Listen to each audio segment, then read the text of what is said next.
C'est sûr que le focus du livre est surtout axé vers les parents qui ont des enfants dans le sport, mais évidemment, ça peut être des enfants qui font de la danse, qui sont dans la musique, qui font d'autres activités que le sport.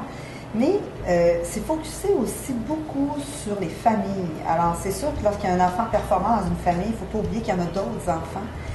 Et on essaie aussi de leur donner un mode de vie, des exemples. On essaie de les aider, les sécuriser avec les autres enfants dans la famille, comment agir avec eux, comment dire les bons mots, comment faire des meilleurs choix. Il ne faut pas les oublier. Les familles, c'est 2 enfants, 3 enfants. Heureusement que ce n'est pas toujours 2, 3 enfants super performants. Mais c'est vraiment le but du livre, d'essayer d'aider les familles à tous les points de vue, que ce soit dans le sport ou toute autre activité. Le conseil que je donnerais aux parents, ce serait d'une part, d'arrêter de se fier aux exceptions pour bâtir leurs normes et leurs standards à eux et de s'assurer que le parcours de cet enfant-là soit individualisé.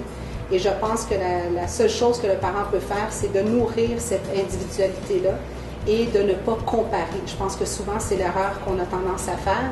Et si on peut éviter ça, je pense que le parcours de cet enfant-là se fait beaucoup plus facilement et se fait évidemment dans le plaisir. Les pièges à éviter, en fait, pour les parents, serait de devenir justement un entraîneur et de ne pas rester un parent.